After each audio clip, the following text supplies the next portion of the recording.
Amen. Que le nom du Seigneur soit béni. Ainsi, nous arrivons au sud. Zoomez le sud.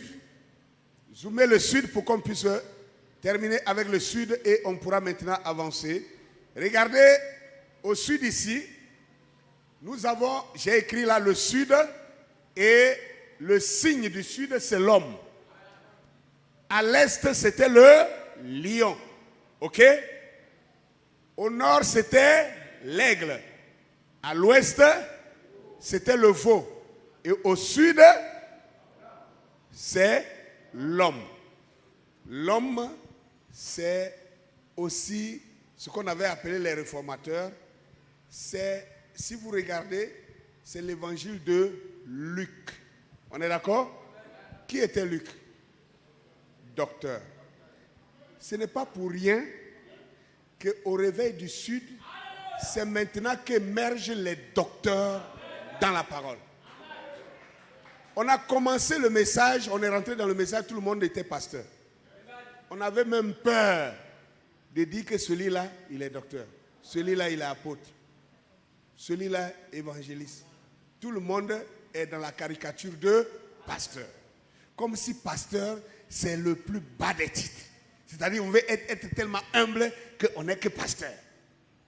Si tu oses dire que tu es un apôtre, alors tu as soulevé la guerre de tes compères contre toi. Dans le message ici de William Branham, c'est le seul groupe où tout le monde a peur de dire qu'il est prophète. Il faut oser dire que tu es prophète. Tes frères vont t'amener en enfer le même jour. Comment ça, toi, tu es prophète? Il n'y a que Branham qui est prophète. Il n'y a que William Branham, personne d'autre. Vous voyez, vous avez tué Dieu dans votre conscience. Même quand Paul, le prophète de l'âge d'Éphèse, était sur la terre, il y avait des prophètes qui ont même prophétisé sur sa vie. Que dites-vous de ça?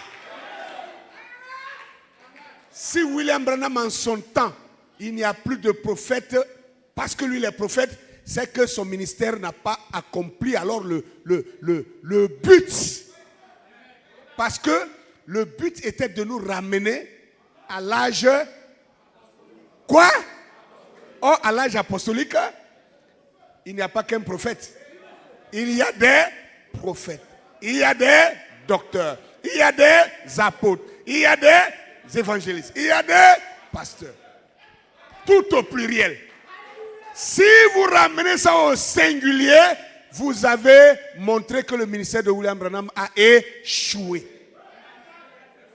Ce sont les vérités qu'on doit vous dire maintenant, les yeux ouverts. Et pourtant, dans ce message, personne n'ose dire qu'il est prophète. Parce que si tu le dis, aussitôt tous tes compères se lèvent contre toi. Ils vont t'enterrer vivant. De quel droit toi tu oses dire que tu es un prophète? De quel droit Agabus a osé non seulement dire qu'il est prophète, mais prophétiser sur le prophète de l'âge? De quel droit Luc a eu pour écrire dans la Bible et dire que l'évangéliste Philippe avait 7 filles vierges qui prophétisaient? Où est-ce qu'elles avaient eu leur onction alors que Paul était là? Paul était le messager prophète de l'âge. Comment est-ce que ces filles-là ont osé prophétiser au temps de Paul? Comment? Sœurs, ne tuez pas vos dons. Activez vos dons. C'est votre saison. Il y avait 7 filles vierges chez l'évangéliste Philippe qui prophétisait. Ne tuez pas les dons. On manipule mal la parole. On a tué la parole. On est resté là, c'est nous le message. Les autres ne sont pas sauvés. Ceux qui ne seront pas sauvés, la majeure partie se trouve dans le message. Parce que, oui, parce qu'on s'est embrouillé avec le message au point d'être maintenant, d'avoir les ministères spécialisés dans la condamnation des autres. Au lieu de délivrer les autres, on les condamne. Et on pense que c'est ça le ministère. Il n'y a que Judas qui se battait pour perdre quelqu'un. Parce que lui, il était perdu. Donc, si votre ministère, c'est de condamner les autres, ça veut dire que vous-même, vous êtes déjà condamné.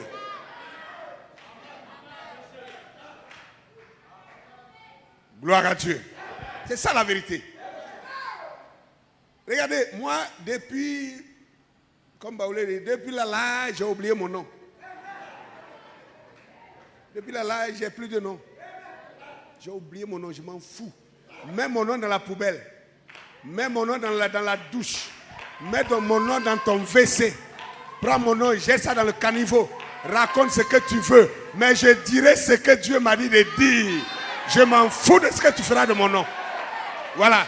Oh non, il n'est plus dans le message. Ah non, il a quitté le message. Raconte ce que tu veux. Tu n'es pas la mesure de la vérité. Ce n'est pas toi qui mesure qui est dans la vérité et qui ne l'est pas. Raconte tout ce que tu veux. Je suis déjà affranchi de ça. Pourquoi qu'on peut faire ce travail-là si on veut encore avoir un nom? On ne peut pas le faire. J'ai fini avec ça. Ah. Inventez les nouveaux mots que vous voulez. Collez-moi. Je vais prendre ça pour traverser la ville, mais je dirai ce que Dieu me dit de dire.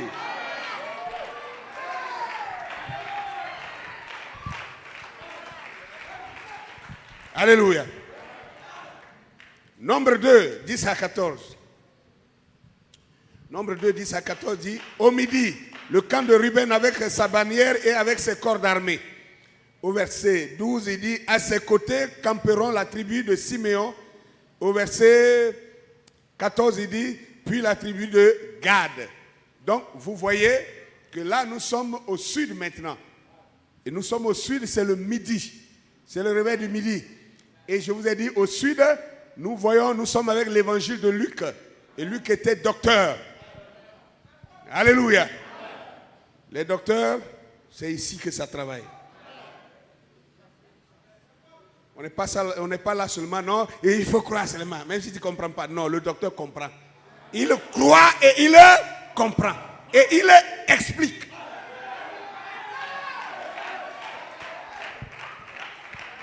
Le docteur croit, il comprend et il explique.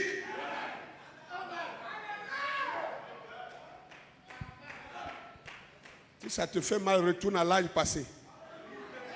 Ce qui est ici, là, ce n'est plus ton âge. Nous sommes ici à l'âge du midi. Si toi tu as encore au temps du soir, retourne en arrière. Retourne, sors de notre âge, retourne là-bas. Tu es de l'Antiquité. Nous marchons, alléluia, avec la colonne qui est en mouvement. Et la colonne de feu est partie de l'est et allée au nord et allée à l'ouest et ne s'est pas arrêtée. Continue. Il est actuellement au midi. Ça te plaît, ça te plaît pas, ce n'est pas mon problème. C'est la parole de Dieu. Regardez. J'ai dit quelque chose ici qui a électrocuté chacun de vous ici. Quand j'ai parlé des 6 jours de Dieu. Ça vous a secoué, non? Quand on dit 6 jours, et Dieu a créé les choses en 6 jours, et le 7e jour s'est reposé. On pense que c'est 1000 ans, 6 fois. J'ai dit, je ne crois pas comme ça. Dans le zodiaque, on va se rendre compte, effectivement, que ce n'est pas une affaire de 6000 ans. Ce monde-là est plus vieux que 6000 ans. Maintenant, contredis-tu la Bible? Non. Ah, mais la Bible ne dit pas ça. Oui, mais la main de l'homme l'a tripoté. La main de l'homme l'a tripoté. Pour nous faire dire ce qu'elle ne dit pas. Prenez Joël 2. Regardez ce qui est écrit là-bas. Versets 25 à 27. Il dit, je vous restituerai, ou bien je vous remplacerai les années qu'ont dévoré le Yélek, le Azim, le Gazam et la souterraine. Ok? Je vous remplacerai. Si je prends ça même simplement. Ou alors, c'est mal traduit alors. Si c'est traduit bien. Frère, tu m'as donné 20 000 pour que je garde. Le jour où tu voudras, tu vas venir reprendre tes 20 000. Et tu viens aujourd'hui, j'ai dit non, excuse-moi, j'ai déjà dépensé les 20 000. Mais compte sur moi, je vais te les remplacer. Si je dois te remplacer, même si c'est dans 10 jours, je te remplace combien? Combien? Calculez le nombre d'années qu'on dévoré, le Yélek, le Yazil, le Gazam et la souterraine. Dites-moi, quand est-ce que ça a commencé? Combien d'années ça a duré? Si Dieu doit les remplacer.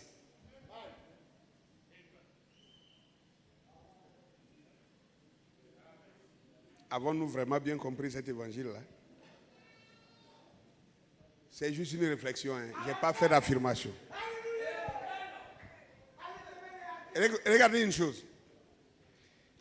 Quand on arrive à une jonction, on doit casser des choses pour construire d'autres choses.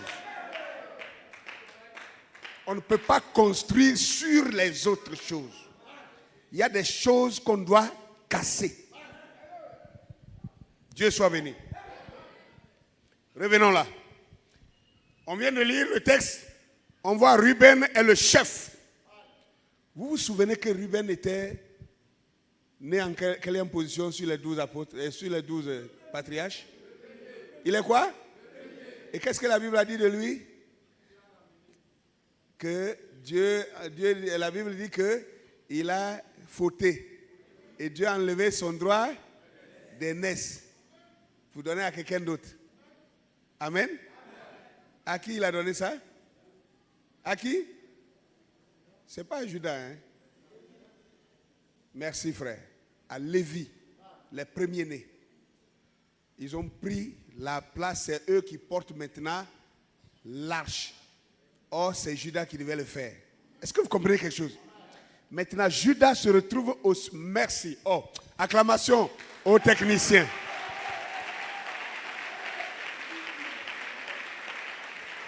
Alléluia. Nous sommes ici. Très propre maintenant.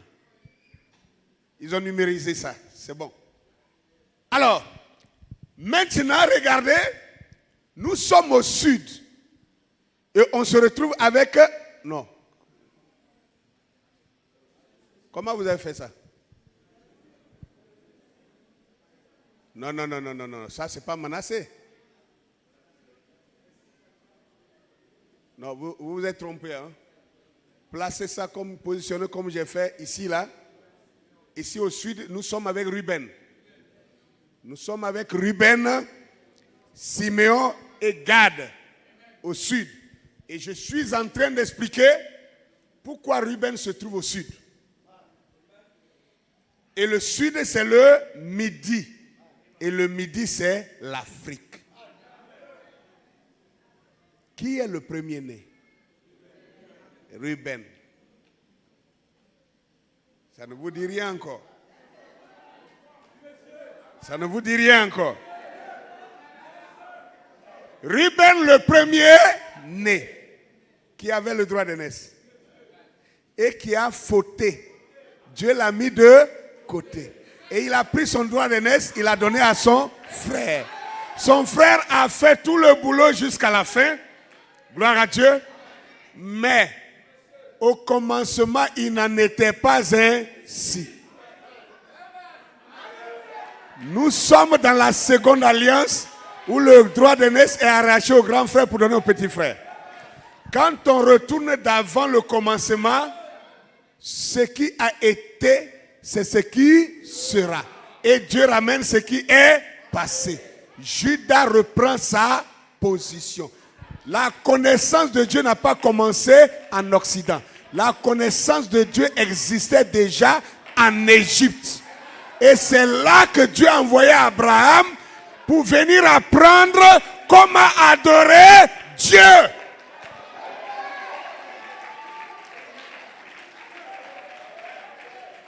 C'est là que Dieu a écrit la deuxième Bible.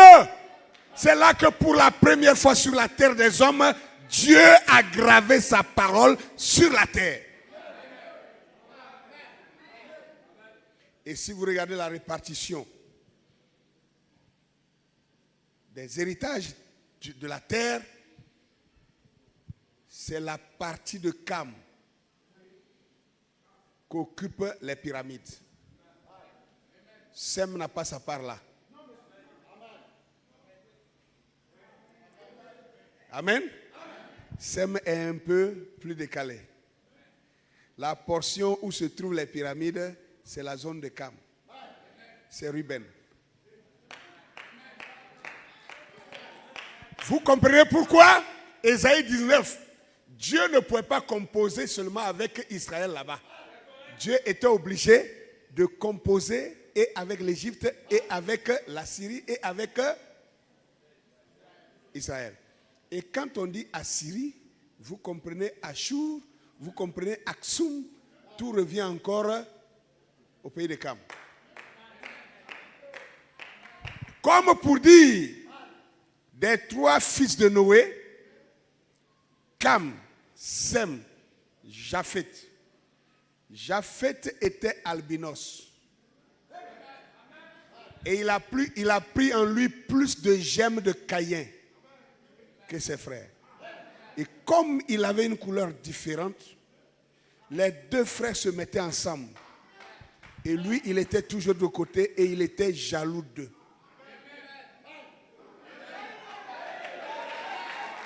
Cette jalousie s'est accrue jusqu'à ce qu'il se détache pour aller à l'extrême nord. Ce n'est pas des contes de fées que je vous raconte. Les scientifiques ont prouvé que la race blanche a en lui les germes de l'albinos. Et que c'est à partir de l'albinisme que le corps de l'homme a blanchi pour devenir complètement blanc. Et William Branham viendra pour nous dire que la race blanche est la race la plus meurtrière. Et partout elle va, le péché l'accompagne. Ça signifiait quoi? Que les germes de Caïn s'étaient déposés en grande dose en Japheth. Alléluia. Et cette jalousie a amené Japheth lorsque comment on appelle ça? J'avais cherché le mot tout à l'heure là. La dispensation est arrivée dans sa main. Il a récupéré. C'était un droit que Dieu lui a donné. Quand il a eu le droit à la dispensation de la parole de Dieu, il s'est mis à tripatouiller la parole pour changer la parole, faire en sorte que Ruben, le sud, le midi, l'Afrique se représente comme le diable qui s'oppose à Sem, alors que les deux frères ont toujours été ensemble. C'est lui qui a toujours été de côté. Lisez bien votre Bible, vous verrez, même dans l'interdit du mariage, Dieu n'a pas cité l'Égypte. En tout cas, à ma connaissance. Je n'ai pas bien travaillé là-dessus, mais on trouvera rarement là où Dieu a repris un juif ou un israélite pour avoir marié un Égyptien ou une Égyptienne. Bien au contraire. Bien au contraire. Salomon, dans sa grande sagesse, sa première femme est égyptienne. Et elle est même la fille de Pharaon. Et quand Dieu écrit, Dieu fait écrire sa parole pour montrer les femmes qui ont séduit le cœur de Salomon pour le tourner vers l'idolâtrie. Dieu met à part la fille de Pharaon. Dieu dit, outre la fille de Pharaon, les Sidoniennes, les Ammonites, les Étiennes, les Phérésiennes. Il cite tout. Il dit outre la fille de Pharaon. C'est du français. Outre, ça veut dire hormis la fille de Pharaon. C'est-à-dire en dehors de la fille de Pharaon. Donc la fille de Pharaon ne fait pas partie des femmes qui ont tourné le cœur de Salomon vers l'idolâtrie. Pourquoi? Parce que la fille de Pharaon adorait déjà l'Éternel Dieu. Pourquoi? Parce que l'ancêtre de Salomon, Abraham, est allé apprendre l'adoration de Dieu chez les parents de cette fille-là. C'est pour ça que le cachet du roi Ozias ou Josias? Ozias.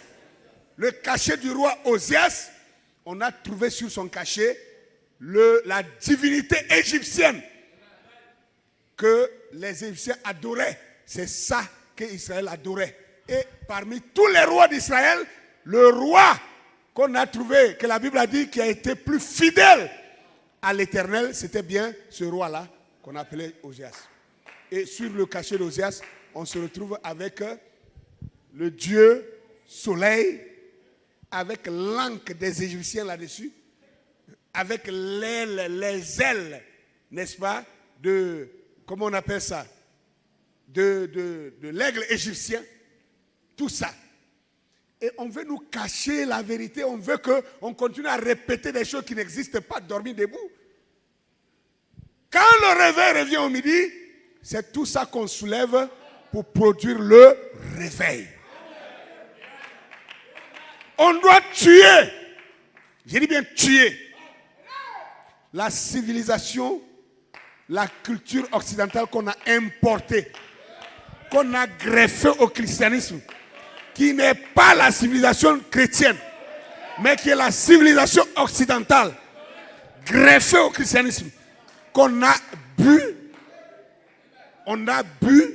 on s'est saoulé avec ça, on vient s'asseoir dans l'église. Je l'ai dit à ma propre honte, je suis en cravate ce matin.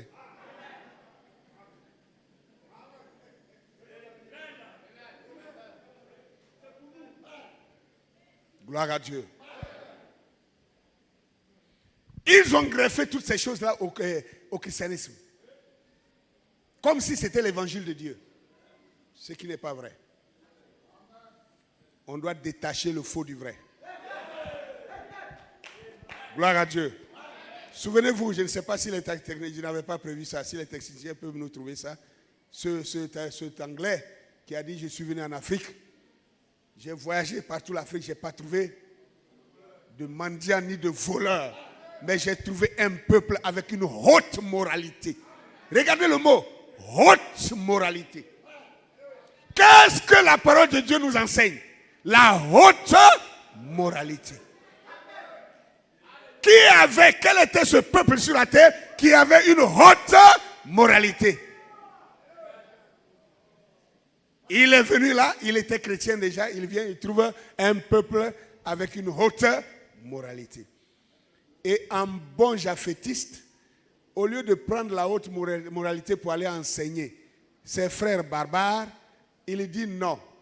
Il faut que j'aille prendre mes frères barbares pour qu'on vienne furtivement, qu'on essaie de détruire la haute moralité et qu'on puisse inculquer la basse moralité aux Africains. Ce qui a été fait. Et nous sommes arrivés où nous en sommes.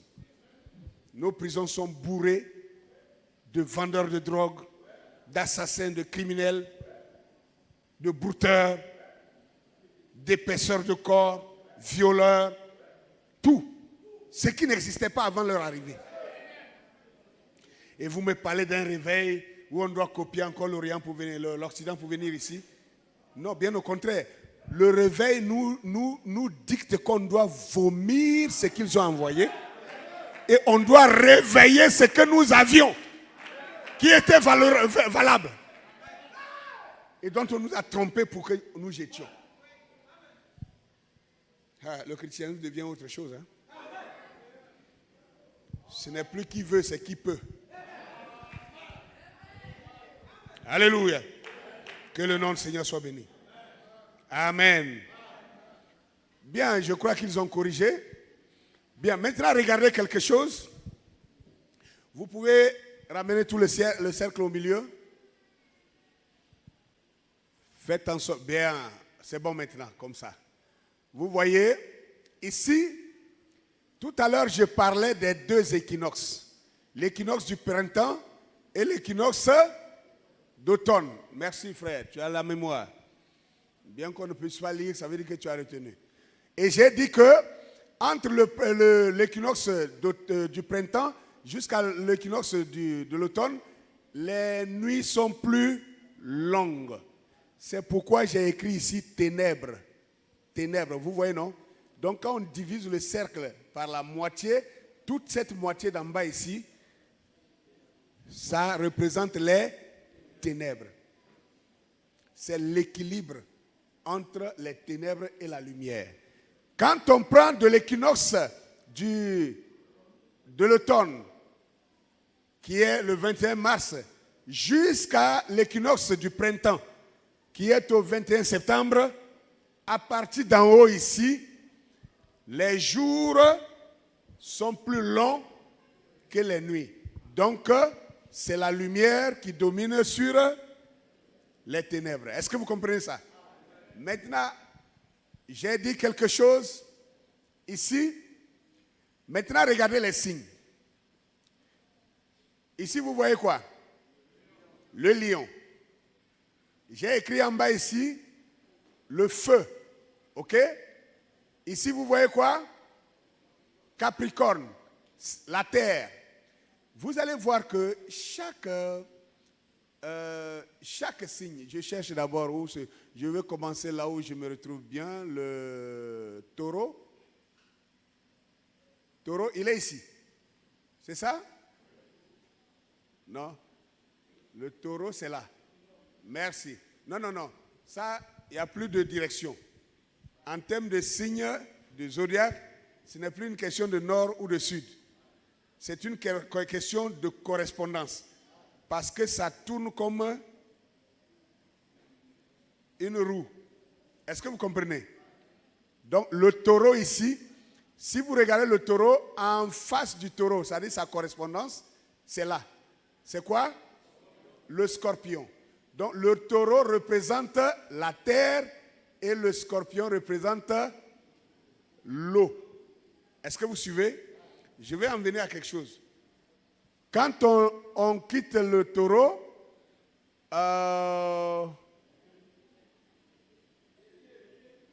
le bélier, il est où? Ici. Le bélier.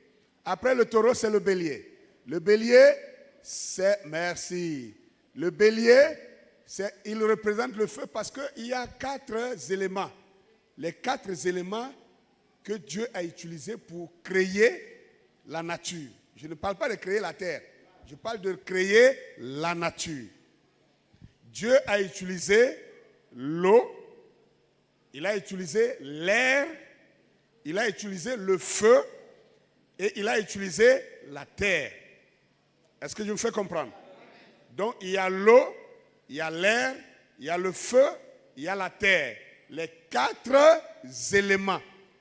Maintenant, les 12 constellations dont on parle sont subdivisées en 4 divisions, en 4 groupes, et les 4 groupes de 3 sont comment on dit ça? Sont représentés, ou du moins sont reflétés par ces 4 éléments. Est-ce que je me fais comprendre? Il y a 4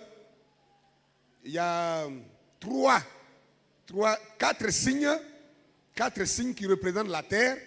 Il y a 4 autres signes qui représentent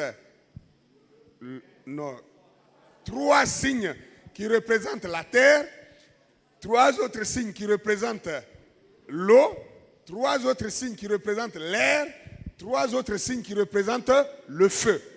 Maintenant, regardez les parties en rouge que vous voyez ici. Vous voyez bien, non? Ici, c'est quoi? Balance. En face, c'est le bélier. Donc la balance, le bélier, le cancer, le capricorne sont les signes. Est-ce que tu peux aller comment vous appelez ce truc-là? En bas, la légende, non, la légende que j'ai mis en bas. La légende. Là, ici, merci. Ici, vous voyez, on appelle ça aussi les signes cardinaux, les signes fixes et les signes communs. C'est quoi les signes cardinaux? Reviens au cercle. Les signes cardinaux, ce sont les signes principaux. C'est quoi ces signes principaux? C'est les parties que j'ai mis en rouge. Le bélier est un signe cardinal. Le cancer aussi est un signe cardinal. Le capricorne est un signe cardinal. La balance est un signe cardinal. Maintenant, les signes fixes, c'est ce qui est en vert. Le lion est un signe fixe. Le taureau est un signe fixe. Le verseau est un signe fixe. Et le scorpion est un signe fixe.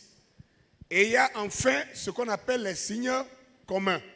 Les signes communs, vous verrez, les poissons sont un signe commun. Poisson, là, il faut mettre S à la fin. Les poissons sont un signe commun. Le Sagittaire, un signe commun. La Vierge, un signe commun. Et les Gémeaux, un signe commun. Aujourd'hui, on ne va pas rentrer dans l'explication, la signification de chaque signe. Mais on va aller pas à pas pour arriver jusque-là. Si je veux juste vous brosser seulement quelque chose, vous verrez que quand on prend quelqu'un comme le Gémeaux, quelqu'un qui est né sous le signe de Gémeaux, Gémeaux, c'est écrit Gémeaux, mais ça sous-entend aussi jumeaux. C'est-à-dire c'est quelqu'un qui est complémentaire. Lui seul ne peut pas réussir. Lui seul ne peut pas décider. Il y a des gens comme ça. Il faut toujours que quelqu'un le seconde. Regardez, si vous banalisez ces choses, c'est pour ça que dans notre société, on a tous les problèmes. On donne une responsabilité à quelqu'un sans tenir compte de son signe de naissance. Il est Gémeaux. Et tu fais de lui responsable de tout un groupe, de toute une équipe. Et tu attends des rapports de lui. Le monsieur, lui, banalise tout. Il prend tout à la légère. Pour lui, tout est en fair play. Tu vas te gonfler jusqu'à fatiguer. Il ne va pas bouger. Tant qu'il n'y a pas quelqu'un à côté de lui qui lui dit non, il faut faire ça. En fait, si vous voulez comprendre en un mot, c'est un exécutant. Dans la vie, il y a des exécutants, il y a des donneurs d'ordre. Est-ce que je me fais comprendre? Si vous prenez un exécutant pour le placer à la tête, or la tête veut dire donner des ordres. Il n'est pas un donneur d'ordre. Il sera assis à la tête et il attend que vous lui proposez des choses. Alors que ceux qui sont en bas attendent que le chef propose. Parce que c'est le chef qui doit donner les ordres et les autres doivent exécuter. C'est comme si vous avez pris un esclave pour le mettre à la place du roi. Ça ne marchera pas. Je ne sais pas si vous comprenez un peu. Ce n'est qu'un exemple. Amen. Par contre, quand on prend quelqu'un comme le bélier, un bélier c'est quoi? Un bélier c'est quoi? Hein? Un mouton, non? Le garçon de mouton, c'est lui qu'on appelle bélier. Il a dit bélier de Yamoussoukro. Et il y a bélier dans mon village aussi. Amen. Bien. Le bélier, c'est le mâle, le garçon de mouton. Et la femme du bélier, on l'appelle la brebis. Et le fils du bélier, on l'appelle l'agneau. Est-ce que je me fais comprendre? C'est assez clair? Vous allez comprendre quelque chose tout à l'heure. Les signes du zodiaque n'ont pas été découverts par l'Occident. Les signes du zodiaque sont une science égyptienne. Écoutez-moi très bien. Si on prend un signe comme le bélier se bat avec la tête. Qui a déjà vu cette vidéo sur Facebook où un bélier avec un gros taureau, ils se sont affrontés. Le taureau est quitté là-bas, goudoum, goudoum, goudoum. Quand ils ont fait gao comme ça, le taureau est tombé. Et le bélier est debout. Il ne faut pas jouer avec le bélier. Amen. Est-ce que je veux parler seulement de sa vitalité? Non. Ça veut dire que le bélier, c'est la tête. La tête, c'est quoi? C'est quelqu'un, c'est un véritable chef. Un vrai chef. Un vrai décideur. Si vous avez dans un groupe un bélier, que vous êtes trompé pour donner la chefferie à un gémeau, vous n'allez pas comprendre comment le bélier va se retrouver à la tête. Sans coup d'état. Il ne va pas faire coup d'état, mais il va arriver à la tête. C'est pour ça que souvent, on a des problèmes avec certaines personnes. Il veut toujours être vu, il veut toujours que ce soit lui, il veut que t'entends. En fait, on ne fait pas très attention. Quelquefois, il faut faire une pause pour se poser la question. Qui est celui-ci? Pourquoi se comporte-t-il comme ça? Si vous comprenez ces choses, vous saurez comment il faut régler son pouvoir. Pas le tuer, pas le détruire, mais réglementer son pouvoir pour que ça soit bénéfique aux autres et que ça ne détruise pas les autres. Gloire à Dieu. Alléluia. C'est pourquoi permettez-moi d'avancer. On va s'arrêter parce que c'est une série qui va continuer pendant un bon moment. Mais il faut que j'arrive à un certain point quand même pour aujourd'hui. Gloire à Dieu. Alléluia. Bien. Dans le document la Bible de Pierre, c'est un livre d'un chercheur historien qui est allé étudier les pyramides d'Égypte et qui a pu écrire un livre qu'il a intitulé La Bible de Pierre. Ils sont 3 personnes qui se sont associées pour écrire, mais j'ai pris le nom de l'un, c'est Robert Laffont. Robert Laffont, qui est, disons, l'un des auteurs de ce livre qu'on a appelé la Bible de Pierre. Ce n'est pas l'apôtre Pierre. La Bible de Pierre, ça veut dire les pierres des pyramides. Amen. À la page 46 à 47, laissez-moi lire ce qu'il a dit dedans, c'est très important. Il dit ceci: quand nous observons avec réflexion, nous nous apercevons que les Égyptiens antiques transposaient la symbolique des hiéroglyphes dans l'architecture et qu'ils gravaient dans la pierre leur message religieux. Donc les pyramides que vous voyez, ce ne sont pas des simples bâtiments d'architecture. Ce sont des symboles religieux. Ce sont des expressions. Ce sont des écritures. Est-ce que je me fais comprendre? Il continue pour dire: la religion égyptienne est un monothéisme pur, se manifestant par... Ah, vous êtes très intelligent. La religion égyptienne est un monothéisme pur. Pas du polythéisme. Un monothéisme pur se manifestant par un polythéisme symbolique. C'est des symboles de polythéisme, mais qui ne sont pas du polythéisme, mais qui expriment le monothéisme pur. Il dit, la religion égyptienne est un monothéisme pur se manifestant par un polythéisme symbolique, c'est-à-dire un seul Dieu dont les qualités et les attributs étaient personnifiés en autant d'agents actifs ou de divinités obéissantes. Est-ce que je me fais comprendre? Si on s'arrête là même, c'est déjà clair. Il a fait un bon résumé, clair et parfait. Bien, mais il ne s'arrête pas là. Il continue pour dire, je suis convaincu que les images gravées et sculptées devraient être déchiffrées et lues comme un code et que leur décryptage exigeait de leur interprète une vision, une spiritualité profonde, monothéiste. Regardez, ceux qui nous ont mis dans le décor, ce sont les Grecs.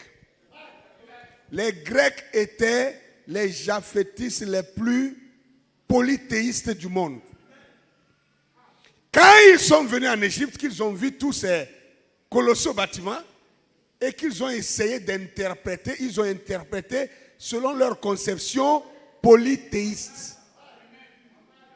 Quand ils voient un pharaon face à un mouton, un grand bélier, une statue de mouton, lui il dit que Pharaon est en train d'adorer une divinité mouton.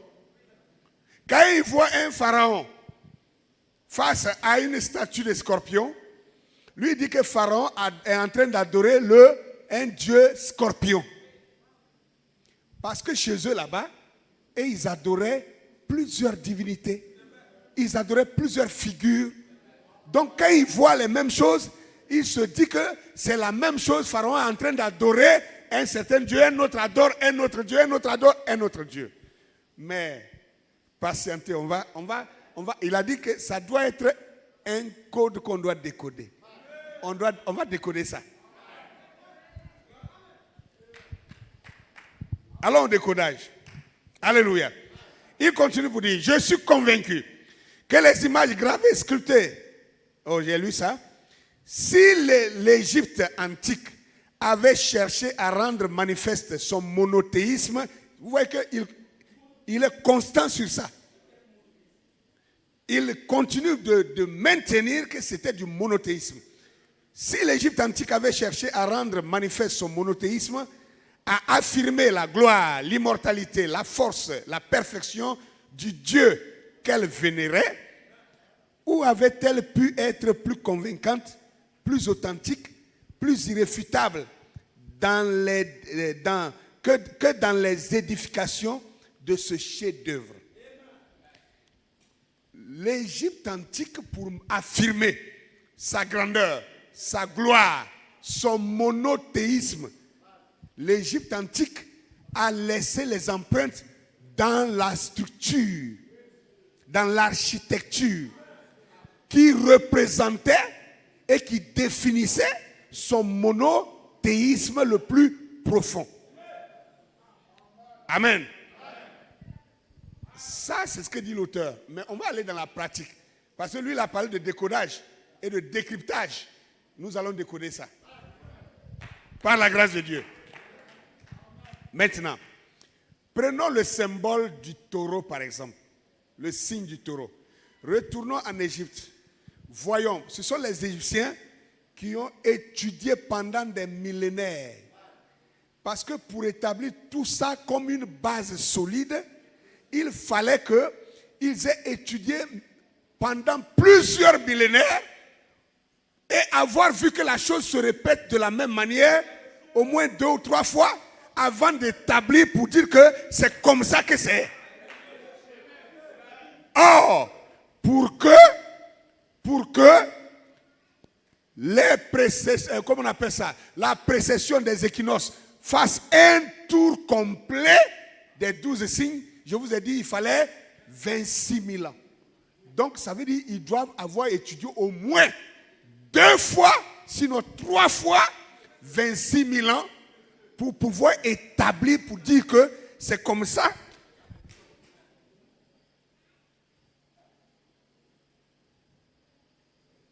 J'espère que je n'ai pas... Ok, Dieu merci, c'est pas grave. Et donc, il fallait que ça soit qu'ils aient suivi la rotation au moins plus d'une fois au moins. Plus d'une fois. Plus d'une fois au moins. Sinon, 2 fois, 3 fois, peut-être même 4 fois. Avant d'établir que ça doit être comme ça. on ne peut pas faire un seul tour et dire que c'est comme ça, c'est tout le temps. Tu n'as fait qu'un tour, qu'est-ce qui te prouve que c'est comme ça tout le temps? Mais ils ont affirmé que c'est comme ça que le soleil tourne autour de lui, que la terre tourne autour d'elle-même en 24 heures et qu'elle tourne autour du soleil pendant 365 jours et que il y a 12 signes de zodiaco et que d'un signe A à un signe B, ça fait exactement 2160 ans et qu'il faut 2160 ans pour chaque signe multiplié par 12 et que ça fait 26 000 ans pour faire une précession de l'équinoxe. Quelqu'un ne peut pas affirmer des choses comme ça s'il n'a pas fait l'expérience au moins 2 fois au moins. Bon, si je prends l'expérience de 2 fois au moins, 26 000 ans fois 2. Ça fait au moins 52 000 ans. Il a fallu au moins 52 000 ans, au moins, pour que on ait expérimenté la même scène 2 fois. Or, assister à une scène 2 fois ne peut pas te permettre d'établir pour dire que c'est comme ça, que c'est constant, que ça doit être comme ça. Mais j'ai pris le minimum. Combien comprendre de quoi je parle même? Du coup, vous ne voyez pas que ça détruit la thèse de 6 000 ans.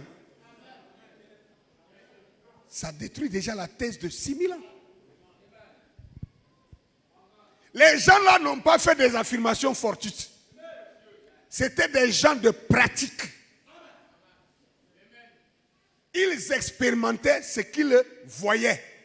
Et ce qu'ils ont expérimenté pendant plusieurs scènes, c'est ça qu'ils consignaient dans les écrits. C'est pourquoi je vous ai dit, soit vous allez me vomir, soit vous allez me marier.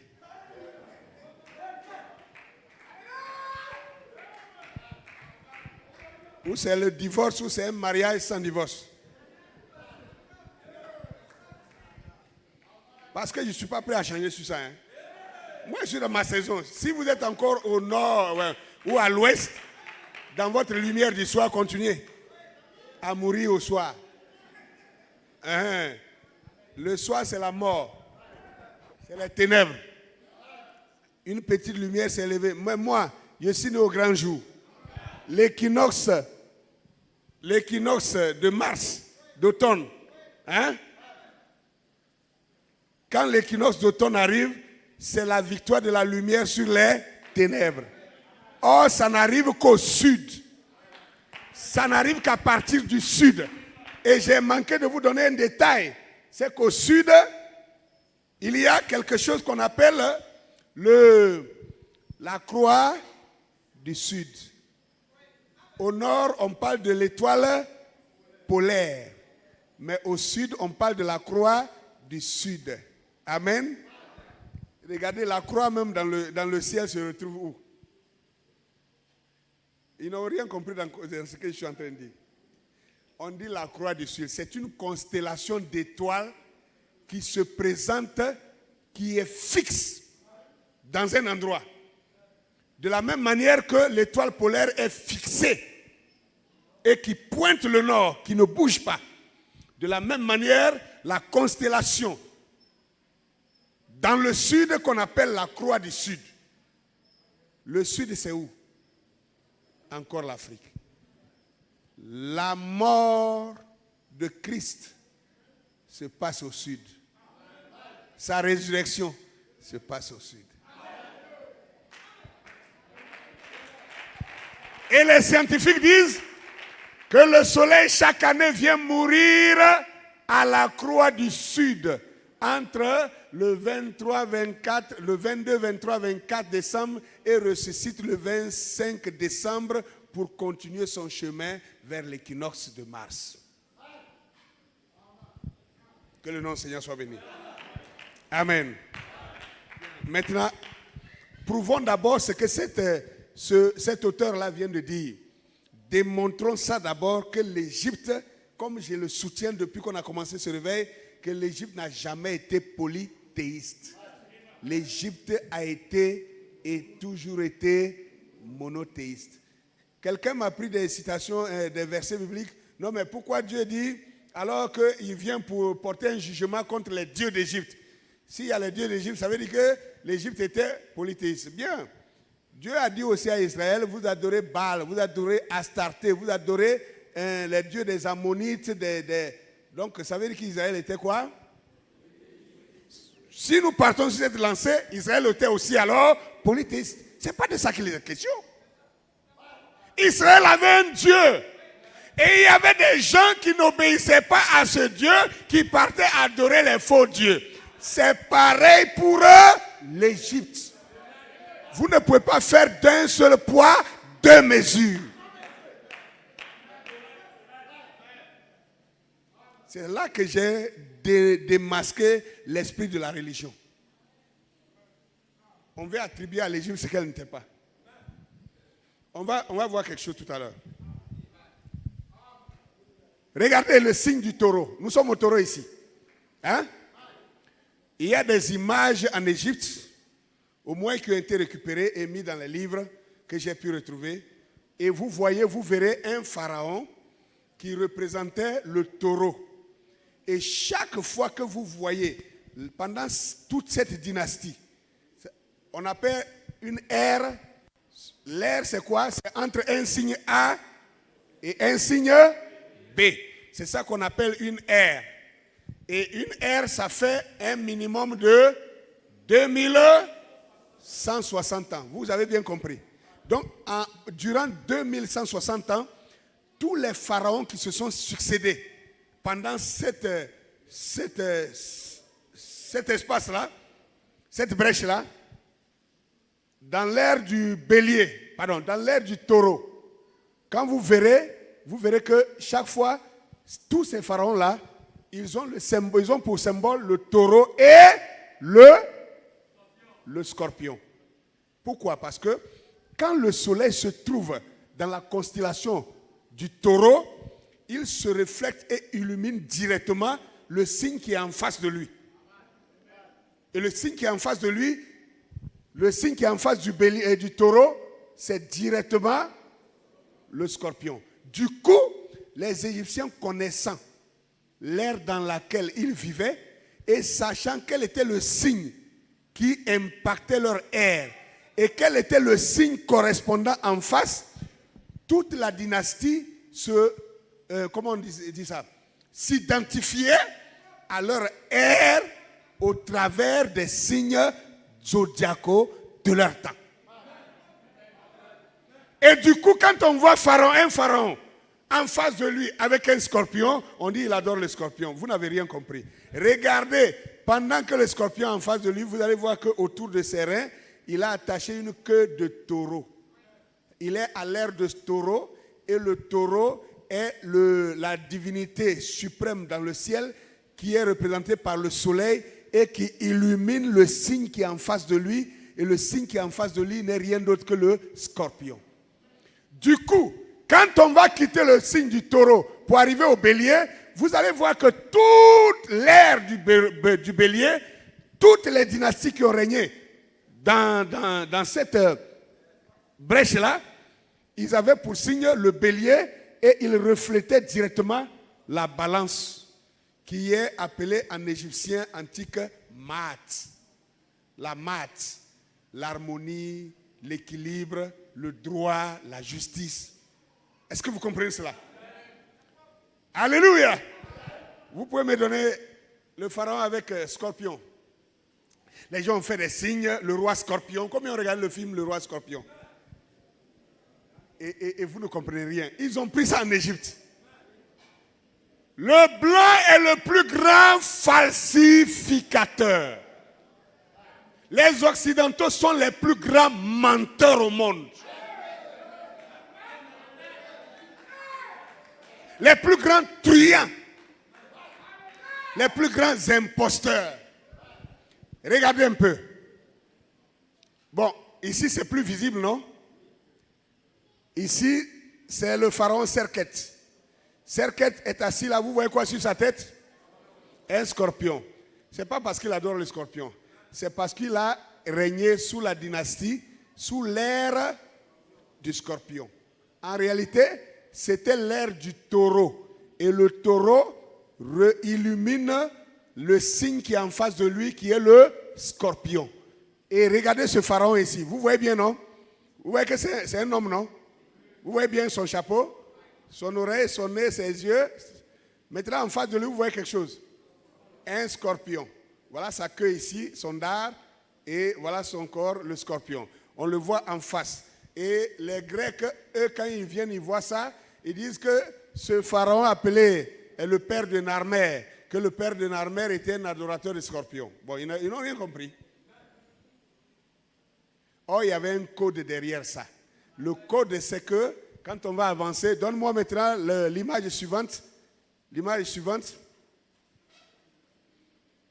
Un pharaon avec qui est arrêté là et qui est en train de faire une semence et avec la queue de taureau et en face de lui, non, pas ça d'abord. Ça, nous sommes déjà au signe du bélier. Il y a un autre taureau que je vous ai fait tirer la photo. Ça, c'est le signe du bélier, ce n'est pas la même chose. On va arriver là-bas, mais on n'est pas encore là-bas. Bon, si ça vous fatigue, on passe au bélier. Parce qu'on peut revenir toujours la semaine prochaine. On passe au bélier. Quand on arrive au bélier, qu'est-ce que vous voyez? Ça, c'est quoi? Un bélier. Mais ce que vous ne remarquez pas bien, le bélier a sur sa tête une couronne royale. Ça veut dire il représente le souverain de son temps. Est-ce que vous suivez? Et quand vous regardez juste en face du bélier, se trouve une image. Pour ceux qui s'y connaissent un peu dans l'égyptologie, cette image-là, on appelle ça quoi? Non, je ne parle pas de ça là, je parle de tout ça. C'est une personne, une fille qui est assise avec une plume sur sa tête, avec l'encre à la main. C'est ça qu'on appelle la Maat. La fille de Dieu. Maat. Ou alors la loi de Dieu. C'est ça qui représente, selon les signes zodiacaux, la balance. Donc ça veut dire le bélier, à l'ère du bélier, le bélier fait face directement à Maat, qui est la balance. Est-ce que je me fais comprendre? Le bélier, à l'ère du bélier, le soleil se trouve à l'ère du bélier et il projette sa lumière en face et illumine la balance. Revenez maintenant dans le cercle. Ramenez le cercle zodiacal, la roue du zodiaque. Revenez à la roue du zodiaque. Vous voyez que nous sommes au bélier. On est d'accord? Voilà le bélier. Regardez en face. En face du bélier, vous trouvez quoi? La balance. Ça veut dire que quand le soleil se trouve dans la constellation du bélier, alors le soleil illumine en face de lui le signe correspondant. Et si vous remarquez toujours, les signes là, un signe en face de lui, à son opposé, un sexe opposé. Le taureau, c'est le mâle. Le scorpion, c'est la femelle. Ce n'est pas moi qui le dis, c'est la science qui le dit. Allez checker, Internet est là aujourd'hui, vous pouvez vous renseigner sur tout. Alors, donc c'est le mâle et la femelle. Et quand vous arrivez au bélier, c'est pareil. Le bélier représente le mâle et la balance représente la femelle. Comme quoi, gloire à Dieu. Alléluia. Amen. Laissez-moi faire d'abord un petit résumé de ce que j'avais écrit ici sur le scorpion, et le taureau et le scorpion, et j'arrive au bélier.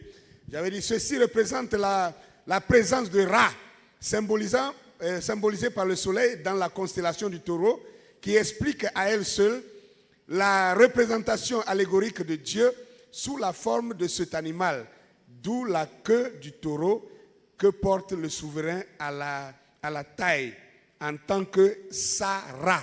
Sarah ou fils de Dieu, fils de Ra. Gloire à Dieu. Durant cette ère, Dieu était adoré sous le signe du taureau. À cette ère, le taureau masculin illuminait le scorpion féminin en face, comme le soleil qui, d'un côté, projette sa lumière pour illuminer le signe zodiacal qui est en face de lui. Ensuite, nous pouvons observer l'air suivant, qui est celui du bélier, qui est celle du bélier face à la balance ou la mate des Égyptiens. Cette représentation de Dieu sous l'aspect d'un bélier sous-tend aussi que son fils Osiré ou Osiris, selon les Grecs, est de fait l'agneau de Dieu comme le roi qui est symboliquement le Sara, qui veut dire fils de Dieu.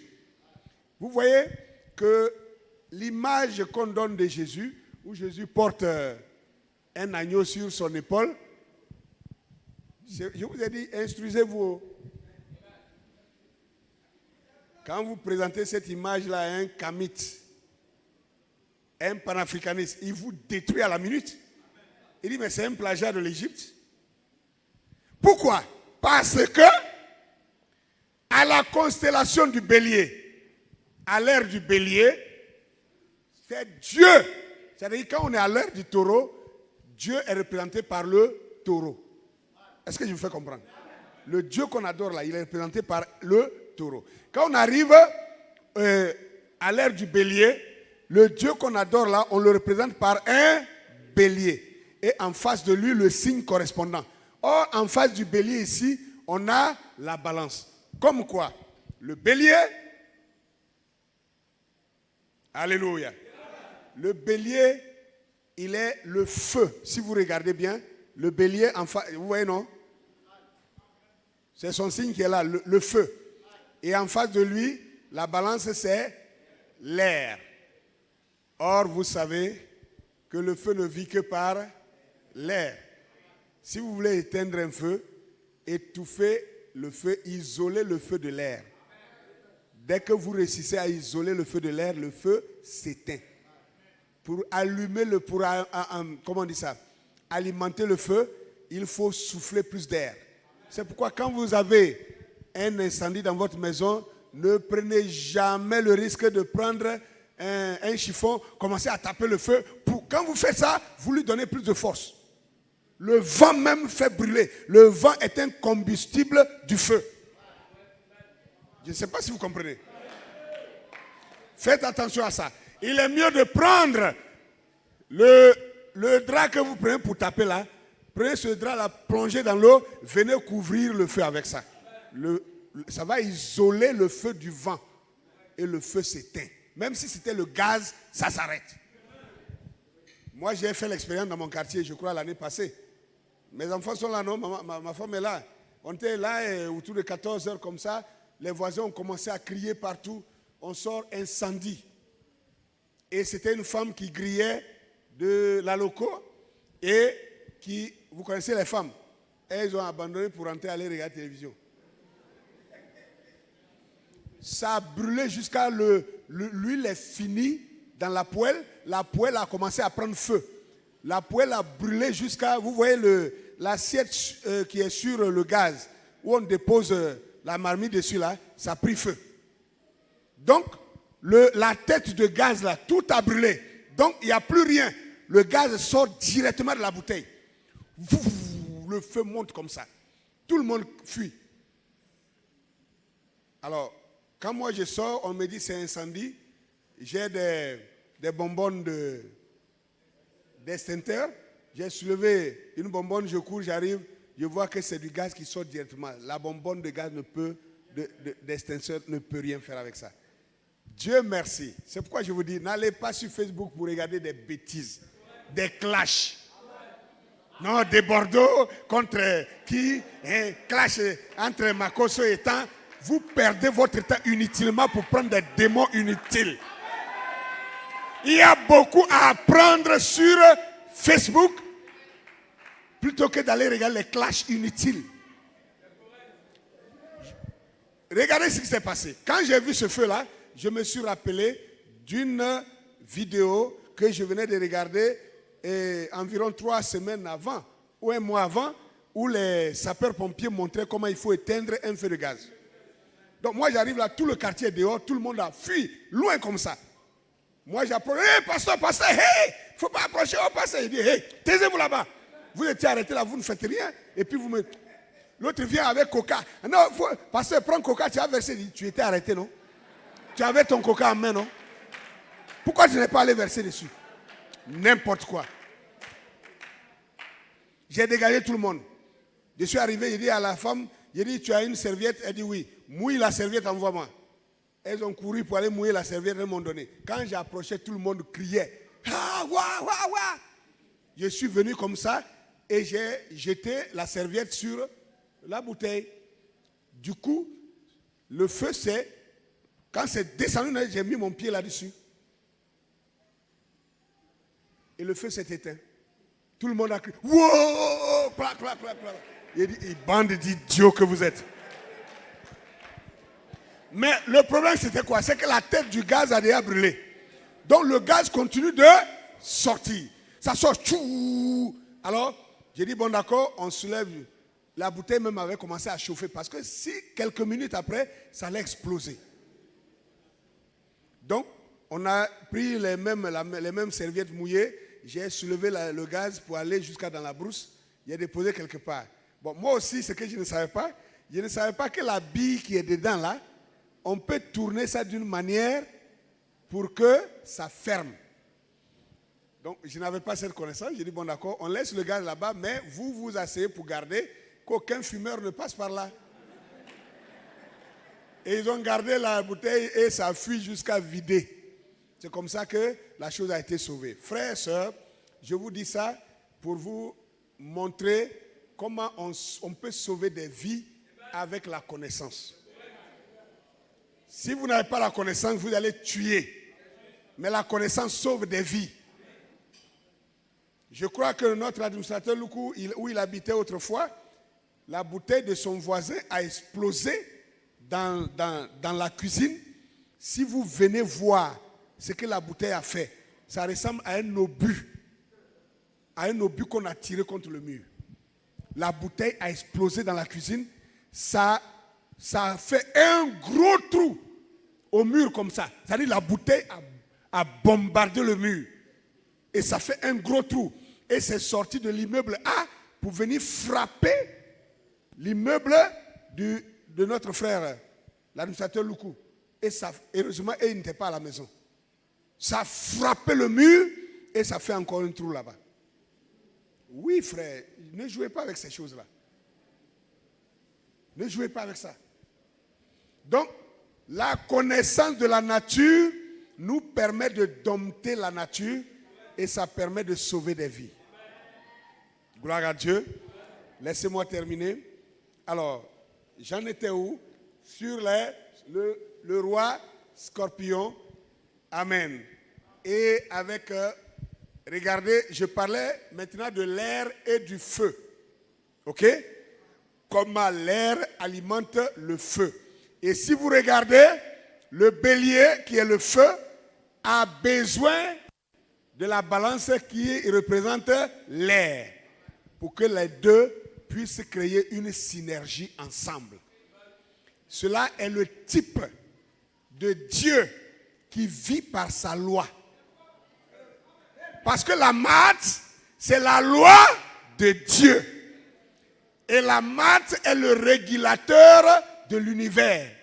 Sans loi, c'est le désordre total. Et la loi de Dieu est l'équilibre de la nature. Et la Bible dit, gloire à Dieu, la sagesse. Combien on lit Proverbe 8? Amen. Maintenant, laissez-moi vous lire ce que les Égyptiens disaient de cette sagesse-là, de cette maths-là. On va terminer tout à l'heure. Oh, alléluia. C'est là où vous allez voir que tout ce qu'on nous raconte là, c'est des blabla. Tout a commencé en Égypte. Tout est parti de l'Égypte. Personne ne peut dire le contraire. Les Hébreux ont eu besoin de l'Égypte, des Égyptiens, pour véhiculer Dieu. Oui. Ce n'est pas tombé du ciel. Abraham n'a pas cueilli Dieu au ciel. Non. Le Dieu qui s'est révélé à Abraham l'a conduit en Égypte. Dans la loi égyptienne, voilà ce qu'il dit ici.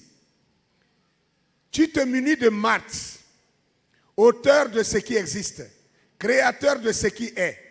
Tu montes avec Math, tu vis de Math, tu joins tes membres à Math. Ta fille Math est à l'avant de ta barque solaire. Tu existes parce que Math existe. Et Math existe parce que tu existes. Elle est l'unique et c'est toi qui l'as créée. Est-ce que ici, là, les Égyptiens sont en train d'adorer des dieux? Ils font la prière à qui? Au Dieu unique. Il dit tu. On ne dit pas vous. Qu'on arrête de nous raconter des histoires dormies debout. Alors, si nous avons décodé cela, ça nous permet d'affirmer avec certitude, effectivement, que l'Égypte a été monothéiste. Et que les Grecs ont mal interprété les symboles que les Égyptiens avaient laissés, qui étaient des symboles monothéistes. Ils sont venus les interpréter selon leur conception polythéiste. Et ils ont conclu que l'Égypte était polythéiste. Pas du tout. La prêtrise égyptienne s'est corrompue et Dieu a enlevé le sacerdoce dans leurs mains pour remettre aux Sémites. C'est tout. Au départ, ce n'était pas le polythéisme. Ce n'est pas possible. Que le nom du Seigneur soit béni.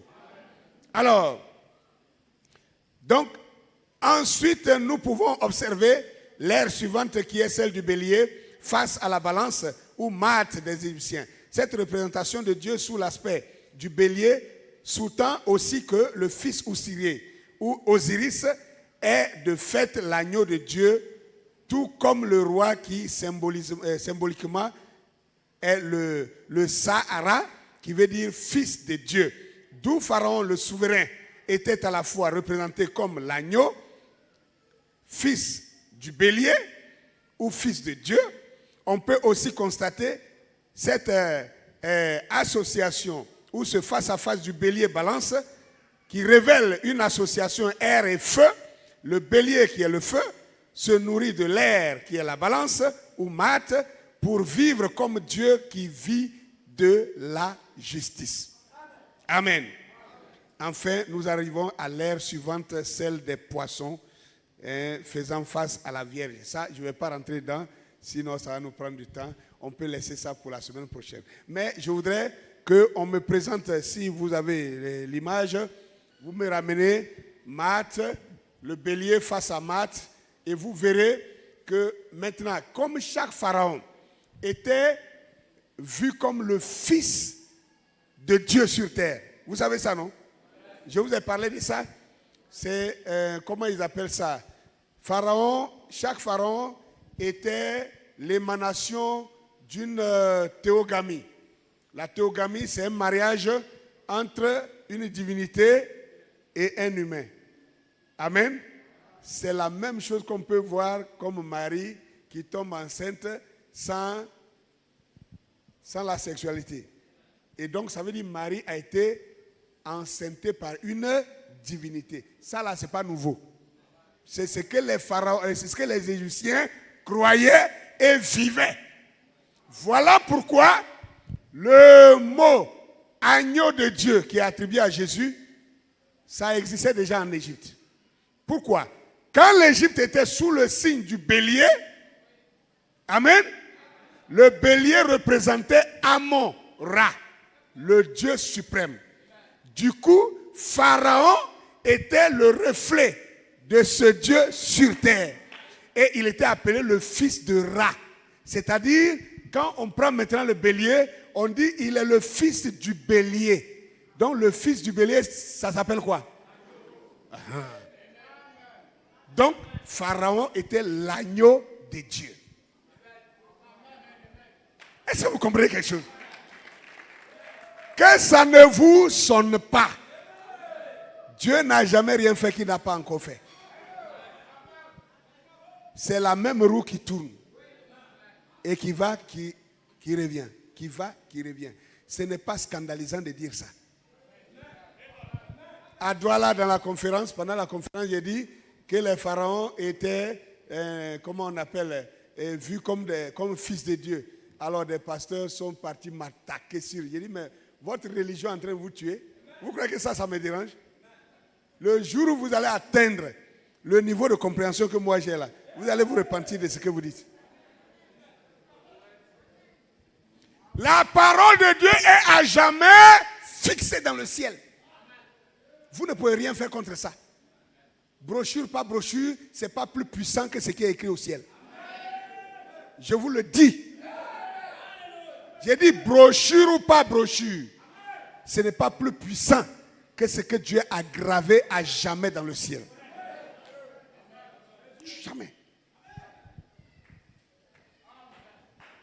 Les brochures sont des béquilles qui nous aident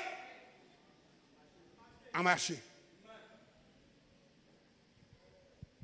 Il y a des gens même qui sont arrivés dans le message là où la Bible ne sert plus à rien pour eux. C'est les brochures qui sont plus... C'est-à-dire, tu dis quelque chose dans la Bible, il dit il faut montrer où c'est s'il n'y a pas ça dans une brochure, lui ne croit pas ça. C'est-à-dire, il croit la brochure plus que la Bible. Tu es maudit même. Quand tu arrives à ce point-là, c'est une malédiction. C'est une malédiction. C'est comme si il faut écouter un prophète pour confirmer Dieu. Vous voyez ce que ça fait? On a inversé. C'est comme si c'est le prophète qui envoie Dieu. C'est-à-dire le prophète, lui, le patron de Dieu. Vraiment, les gens sont tombés la tête en avant. Et c'est grave. Et c'est ça qu'on doit redresser. Ça peut déplaire. De toutes les façons, ce que Dieu a fait, c'est ce qui sera. Que le nom du Seigneur soit béni. Permettez-moi de suspendre aujourd'hui ici pour qu'on ait la force de pouvoir suivre une prochaine fois. Mais je sais, il y a du bon devant, je vous promets. Il y a vraiment du bon devant. Alléluia. Amen. Chacun commence déjà à s'imaginer par rapport à sa date de naissance, qu'est-ce qu'il attend. Je ne vous envoie pas pour aller consulter les horoscopes. L'horoscope est une déduction du zodiaque. Je suis dans l'enseignement du zodiaque. Je ne suis pas dans l'horoscope. Est-ce que je me fais comprendre? L'horoscope est une forme de consultation. Je vous parle plutôt du zodiaque, qui est la parole de Dieu. Et par les signes du zodiaque, selon l'explication donnée par ceux qui avaient reçu cette inspiration en Égypte là-bas, pour décrire la parole dans le ciel, alors nous pourrons vous dire quelle est l'émanation de votre signe. Est-ce que c'est pas l'émanation? Je ne voulais pas dire l'émanation. Je veux dire, quel est l'impact de votre date de naissance sur vous? C'est-à-dire le signe que vous représentez, parce que ces signes ont des caractères. Et les signes là ont des caractères et ces caractères ont des influences. Et ces caractères impactent ceux-là qui typifient ces animaux. Est-ce que vous comprenez cela? Donc c'est ce que nous allons voir dans la suite. Vraiment que Dieu vous bénisse en ce jour. Je voudrais m'arrêter ici.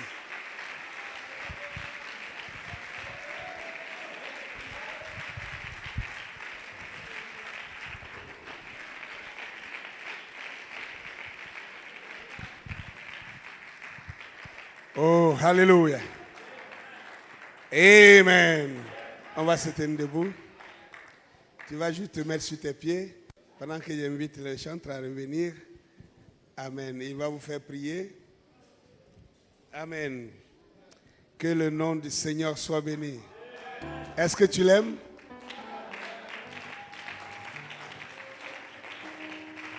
Ne vous en faites pas. Tous ces signes-là, il y a des signes qui montrent des faiblesses. Même les signes les plus forts ont leur côté positif et leur côté négatif. Vous verrez que, comme on a vu, l'équinoxe divise le cercle en deux. Et un côté est ténèbres, un autre côté est lumière. C'est ça Dieu. Dieu est composé de la borne plus et de la borne moins. C'est ça qui donne la lumière. Amen. Donc tous les signes auxquels vous allez, n'est-ce pas, vous retrouver impactés, n'ayez pas peur. N'ayez pas peur. Tous ces signes ont leur bon côté et leur mauvais côté. Et quand on va les découvrir, alors on va régler le pouvoir. Parce que la question était, règles-tu le pouvoir du zodiaque sur la terre? Donc, on va régler le côté négatif pour tourner, n'est-ce pas, le bouton vers le positif. Et ça va aider quelqu'un, ça va aider chacun, et ça va aider tout le monde. Que Dieu bénisse chacun de vous. Alléluia. Tourne-toi, salue quelqu'un à côté de toi. Bouge un peu, secoue-toi un peu. Voilà. Bénis quelqu'un. Que Dieu te bénisse. Amen.